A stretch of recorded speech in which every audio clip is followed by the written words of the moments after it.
Hi, West Point Elementary. I hope you all have been enjoying Frank Einstein and the Electrofinger. Our family has been following along with the videos, and so I hope that you guys are enjoying them too. I'm going to read chapters 21, 22, and 23. So let's get started with chapter 21. Clink, Clank, and Frank Einstein search all of Midville for Watson. Watson is not at the lab. He is not at his house. Frank searches north, Clink searches east, and Clank searches west. Watson is not at the library, the park, the candy store, the diner, the baseball diamond, and the oak tree above town. No Watson uptown, downtown, east side, west side. No Watson anywhere.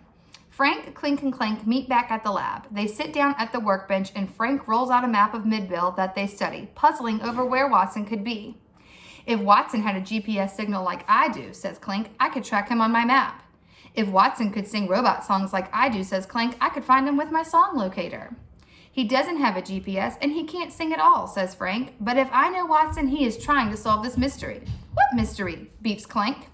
The mystery of why Edison is buying up energy supply companies and wrecking them. Frank scratches his head. What was the last thing Watson says? Clink checks his robot memory. He replays Watson's "ee." No, says Frank, before that. The thing he said about tracking something down. Clink searches his records. He plays, we have to find out who this helps. We have to follow the energy. That's it, says Frank.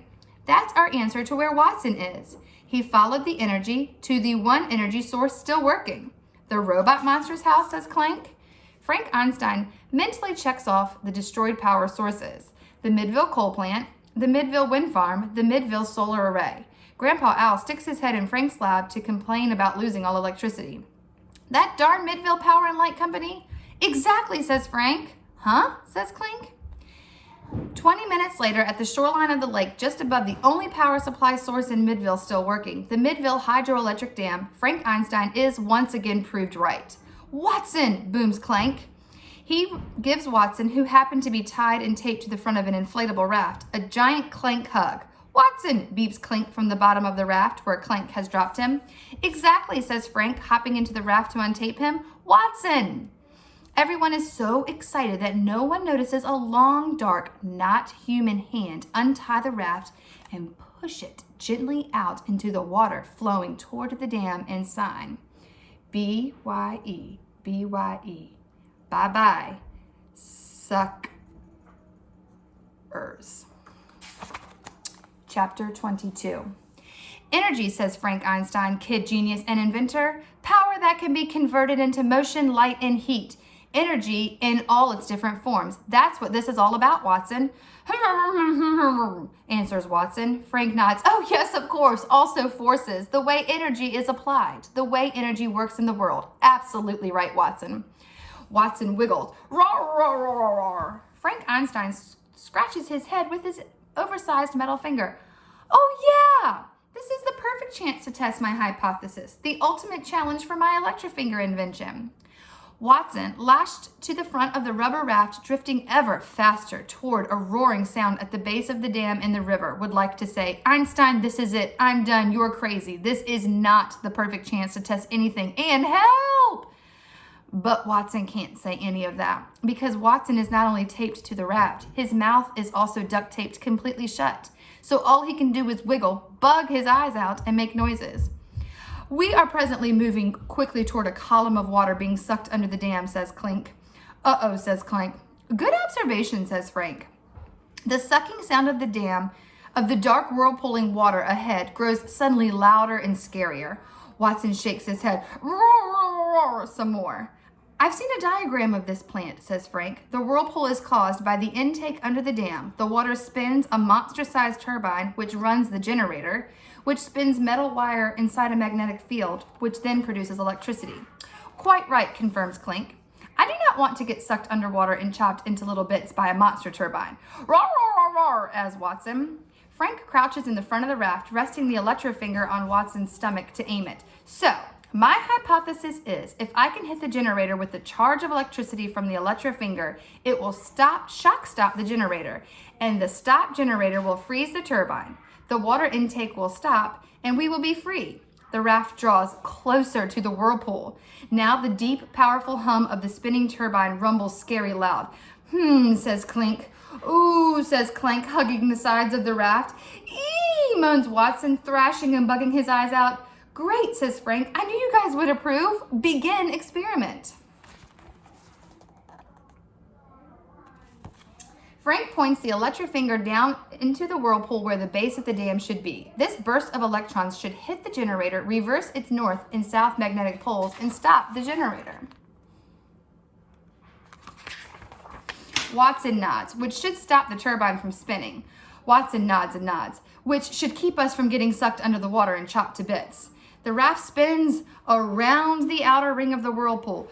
Quite possibly, says Clink. I do not like water, says Clink. Roar, urges Watson. Frank aims into the whirlpool where he guesses the generator is located. He pulls the electric finger's trigger. The light on the dam pops on and off and on again.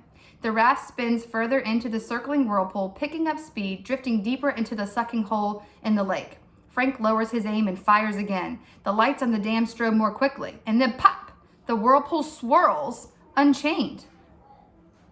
Says Frank, examining the end of the electric finger. Now Watson and Frank can clearly hear the deep thrum of the turbine blades chopping through the dark, cold water far below. The raft slips into the tunnel below the flat surface of the lake. This doesn't seem to have worked the way I thought. Hurr, says Watson. What? Says Frank. Hurr! Frank leans forward and pulls the tape off Watson's mouth. What?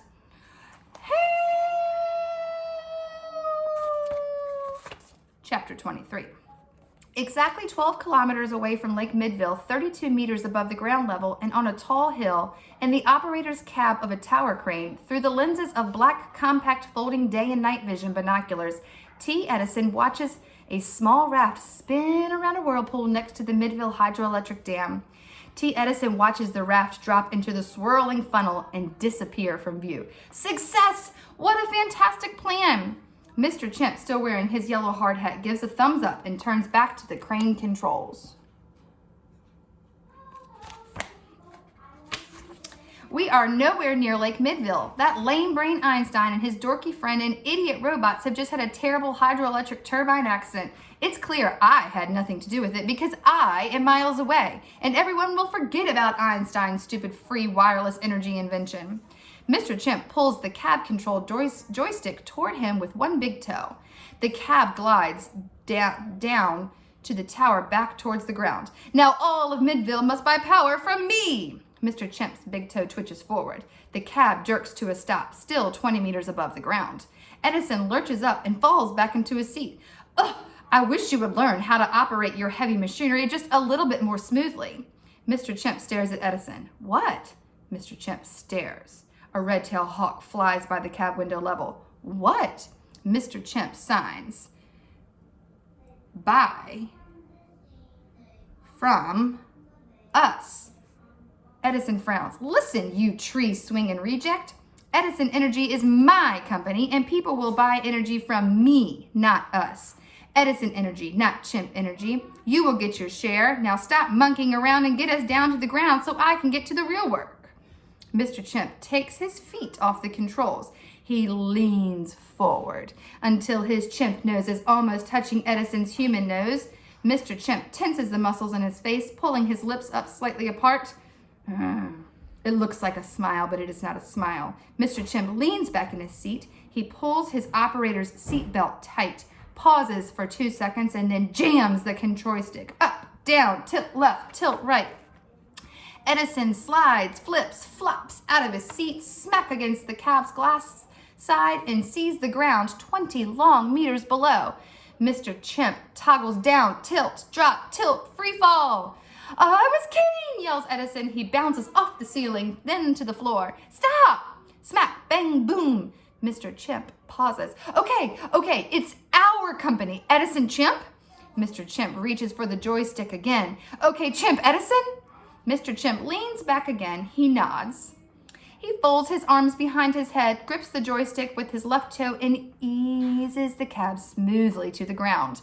Edison crawls back into his seat, now with the lump on his forehead. He turns and looks out the glass wall and mumbles something that sounds a lot like, "Dumb monkey." Mr. Chimp hears. He doesn't care about insults. but he does care about accuracy, and he signs A-P-E, ape. Then he twitches 2 muscles in his face, and this time he smiles a real smile. Okay, go over to the trivia question portion of the website and answer today's trivia question. See you soon, boys and girls. I miss you.